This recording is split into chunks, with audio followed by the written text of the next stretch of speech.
भाई लिटरली यार लावा ने अग्नि 3 को लॉन्च कर मार्केट में पूरा गेम ही चेंज कर दिया है और हाँ बाकी ब्रांड्स को अपनी अग्नि से ठंडा कर दिया है। हाँ ये बात सही बोली रजक भाई, क्या ही फोन बनाया है और हम इंडियंस के लिए एक प्राउड मूवमेंट है क्योंकि जब इंडियन ब्रांड से इतना कमाल का काम करता है तो भाई दिल तो खुश होता ही है। मतलब लावा अग्नि 3 जिस प्राइस पर आ रहा है मैं लिख के दे सकता हूँ कि इस प्राइस पर आपको ये चीजें देखने को ही नहीं मिलेगी। अच्छा तुम लोगों को पता है ये ऐसी पेट्रोटिक बातें क्यों कर रहा है? पहले पोस्ट करके ये कमेंट पढ़ो, इन कमेंट्स की वजह से इसके अंदर से इतनी देशभक्ति निकल रही है। ऐसा कुछ नहीं, जब लावा अग्नि 2 लॉन्च हुआ था ना तब भी मैंने लावा की काफी तारीफ करी थी और आज जब लावा अग्नि 3 लॉन्च हुआ है तब भी मेरे शब्द बदले नहीं है। आज भी मैं ये चीज बोलता हूँ I am proud of lava, क्या ही कमाल का काम किया है। मतलब ये चीज बोल सकता हूँ कि साल के अंत में आए हो लेकिन पूरा भोकाल मचा के आए, क्योंकि पिछले 2 साल से लावा जिस तरीके से काम कर रहा है वो काफी काबिल तारीफ है। लेकिन जब कंपैरिजन की बात आती है तो मैं फिर यहाँ पे पार्शियल नहीं हो सकता कि इंडियन ब्रांड है चलो इसकी अच्छी बातें कर रहे हो, जो दूसरा ब्रांड है उसकी तारीफ नहीं करे। ये सब में इस तरीके से मैं पार्शियल नहीं हो सकता। मुझे ये चीज यहाँ पर बतानी पड़ेगी कि एक फोन में क्या चीज अच्छी है, क्या चीज प्रैक्टिकल है, क्या चीज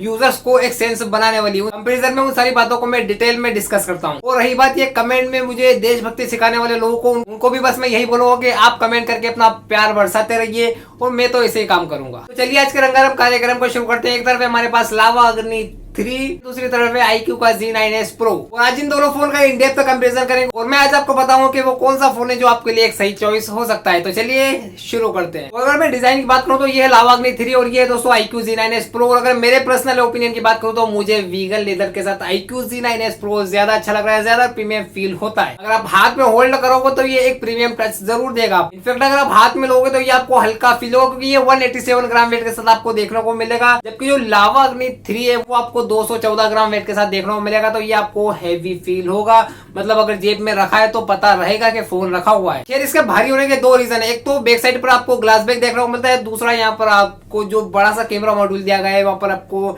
एक और डिस्प्ले देखने को मिलती है। फिर इसकी बात हम आगे करेंगे। तो इसी वजह से इस फोन का जो वेट है वो थोड़ा सा हेवियर साइड चला गया है। बाकी इन दोनों ही फोन में आपको डुअल एनओ सिम स्लॉट दिया गया है, एचडी कार्ड स्लॉट देखने को नहीं मिलता है और वैसे भी इसकी आपको जरूरत नहीं पड़ेगी क्योंकि इन दोनों फोन के साथ आपको बेस वेरिएंट में 128 GB देखने को मिलेगा। बाकी अगर पोर्ट्स और बटन में देखें तो एक एक्स्ट्रा चीज आपको लावा अग्नि 3 में देखने को मिलती है, वो है अलर्ट स्लाइडर। बाकी अगर प्रोटेक्शन की बात करें तो iQOO में आपको स्क्वाड सेंसेशन आपका प्रोटेक्शन देखने को मिलता है, जबकि लावा अग्नि 3 में आपको ड्रैगन ट्रेल स्टार 2 का प्रोटेक्शन देखने को मिलता है। और यहाँ पर मैं आपको यही चीज कहना चाहूंगा कि कोई जरूरत नहीं है भरोसा करने की, बढ़िया टेम्पर्ड वगैरह लगाओ और चिंता मुक्त रहो। वैसे अगर चिंता करनी है तो लावा में आप बेस वेरिएंट की चिंता करिए, क्योंकि अगर आप ये चीज सोच रहे हो कि लावा अग्नि 3 का हम बेस वेरिएंट लेंगे तो मैं चीज आपको ये बता देता हूँ कि यहाँ पर आपको बेस वेरिएंट में बॉक्स के अंदर चार्जर देखने को नहीं मिलेगा। अगर आपको चार्जर चाहिए तो आपको हायर वेरिएंट लेना पड़ेगा, जबकि iQOO के साथ आप बेस वेरिएंट लो या फिर हायर वेरिएंट लो, दोनों ही वेरिएंट्स के बॉक्स में आपको चार्जर देखने को मिलेगा। बाकी अगर फ्रंट में डिस्प्ले को कंपेयर करें तो यहाँ पर iQOO में आपको 6.77 इंच का आपको एक full HD plus AMOLED display देखने को मिलता है, 120 हर्ट्ज का आपको यहाँ पर फास्ट रिफ्रेशर देखने को मिलेगा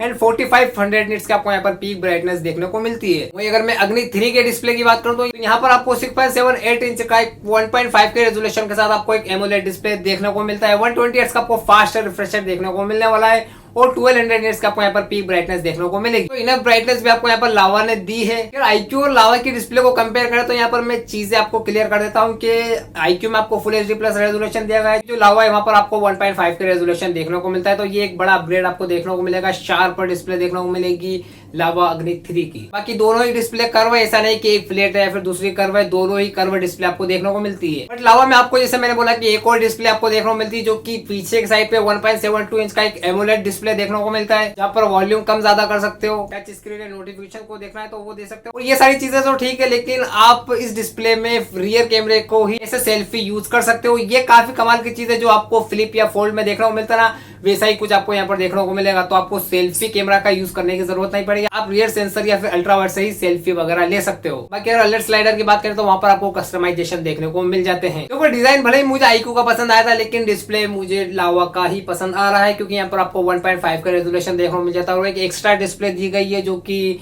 काफी यूजफुल है अगर आप इसको यूज करना चाहो तो। और मैं इसको यूज कर सकता हूँ, इसलिए मुझे इसका डिस्प्ले पसंद आया है। मैं डुअल डिस्प्ले यूज कर सकता हूँ, मैं अलर्ट स्लाइडर को अपनी तरीके से इसको कस्टमाइज कर सकता हूँ और इसी वजह से मैं इन दोनों चीजों को अपने हिसाब से कस्टमाइज करके यूज कर सकता हूँ। इसलिए मुझे ये दोनों ही चीजें लावा अग्नि 3 की पसंद आई है। अगर मैं परफॉर्मेंस की तरफ चलूँ तो लावा अग्नि 3 में आपको मीडियाटेक डायमेंसिटी 7300X देखने को मिलता है और यहाँ पर जो X दिया गया है वो ये जो प्रोसेसर है वो डुअल डिस्प्ले को सपोर्ट करता है, जबकि जो मीडियाटेक डायमेंसिटी 7300 है वो डुअल डिस्प्ले को सपोर्ट नहीं करता है।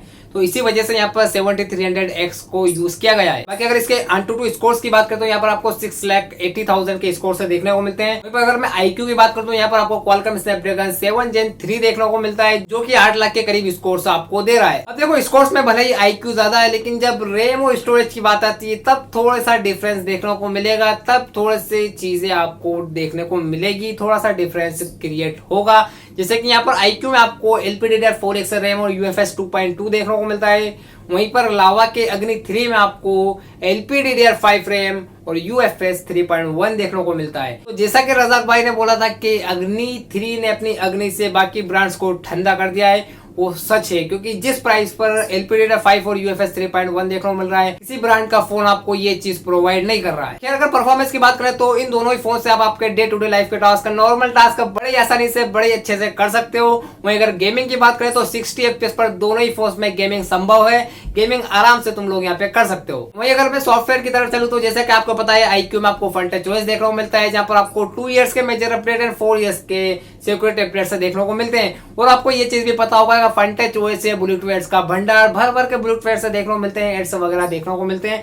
खैर अगर आप लोगों को नहीं पसंद है तो आप इन्हें डिलीट कर सकते हो। वहीं अगर मैं लावा की बात करूं तो यहाँ पर आपको एकदम क्लीन UI देखने को मिलता है, ना ही ब्लूटूथ एड्स देखने को मिलेंगे, ना ही एड्स देखने को मिलेंगे। एक भी एप्लीकेशन आपको फालतू की देखने को नहीं मिलेगी, ना ही एड्स वगैरह देखने को मिलेंगे, एकदम क्लीन देखने को मिलेगा। बाकी लावा यहाँ पर आपको 3+4 इयर्स की अपडेट पॉलिसी दे रहा है, तो यहाँ पर आपको 1 साल के अपडेट से ज्यादा देखने को मिलेंगे। बाकी OS फीचर्स की बात करें लावा अग्नि 3 में आपको एक फीचर देखने को मिलता है जिसका नाम है एंटी थीफ अलार्म, जो कि बेसिकली इस तरीके से काम करता है कि आपने ट्रेन वगैरह में या फिर चार्जिंग स्टेशन या फिर घर वगैरह पे फोन चार्ज लगाया है, कोई तीसरा बंदा चार्जर से आपके फोन को निकाल के भाग रहा है तो ये तुरंत उस टाइम पे अलार्म बजा देता है। बाकी हाँ, यहाँ पर आप कॉल रिकॉर्डिंग वगैरह कर सकते हो। अगर मैं इनकी बैटरीज को कंपेयर करूँ तो यहाँ पर सीधा विनर होगा IQ, क्योंकि यहाँ पर आपको 5,500 mAh की बैटरी और 80 वोल्ट की चार्जिंग देखने को मिलती है, जबकि अग्नि 3 में आपको 5,000 mAh की बैटरी और 66 वोल्ट की चार्जिंग देखने को मिलती है। तो दोनों ही फोन अच्छे से आपको बैटरी बैकअप दे देंगे। लावा में आपको 1 दिन का बैकअप आराम से देखने को मिल जाएगा, जबकि जो IQ वो आपको 1 से 1.5 दिन का बैकअप दे देगा। तो यहाँ पर आपको ऐसे बैटरी बैकअप में कोई दिक्कत नहीं आने वाली है। बाकी एक चीज ये भी है कि इन डिस्प्ले फिंगरप्रिंट स्कैनर देखने को मिलता है, जो कि दोनों ही फोन्स में अवेलेबल है। वही अगर मैं कनेक्टिविटी फीचर्स की बात करूँ तो दोनों के कनेक्टिविटी फीचर्स आपको आपके सामने देखने को मिल रहे हैं। लावा में आपको ब्लूटूथ वर्जन 5.4 एंड Wi-Fi 6 देखने को मिलता है, एंड दोनों में आपको NFC देखने को नहीं मिलता है। और हाँ, IQ में आपको 7.5 वोल्ट की रिवर्स चार्जिंग भी देखने को मिलती है, एंड ये दोनों ही फोन IP64 का सर्टिफिकेशन को लेके आते हैं। और अगर इनके कैमरास की बात करें तो सबसे पहले लावा अग्नि 3 की बात करेंगे, जहाँ पर आपको 15 मेगापिक्सल का OIS सेंसर देखने को मिलता है और एक 8 मेगापिक्सल का आपको अल्ट्रा वाइड सेंसर देखने को मिलता है,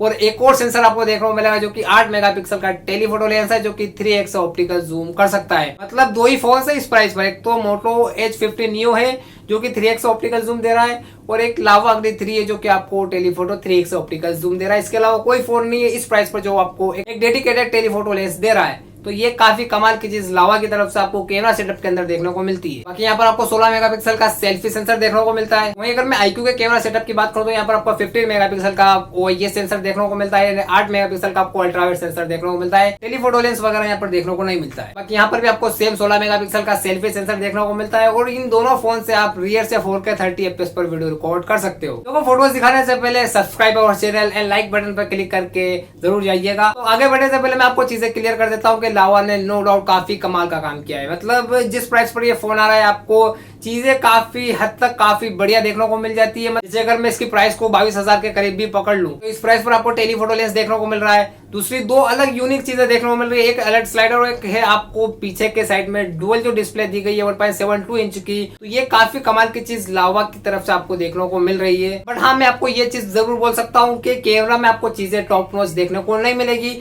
कैमरा थोड़ा सा आपको यहाँ पर वीक ही देखने को मिलेगा। यहाँ पर कैमरे पे इन्हें थोड़ा और काम करने की जरूरत है, और आई एम श्योर लावा इस पे भी काफी अच्छे से मेहनत करेगा। तो अगर ये डुअल डिस्प्ले और अलर्ट स्लाइडर आपकी डेली लाइफ में अच्छे से फिट हो रहे हैं तो आप लावा अग्नि 3 की तरफ देख सकते हो। बट हाँ, कैमरे में कॉम्प्रोमाइज करना पड़ेगा। बाकी एक वेल बैलेंस्ड स्मार्टफोन चाहिए तो फिर आप IQ G9s Pro की तरफ जा सकते हो। लेकिन जाने से पहले ये रहे फोटोज।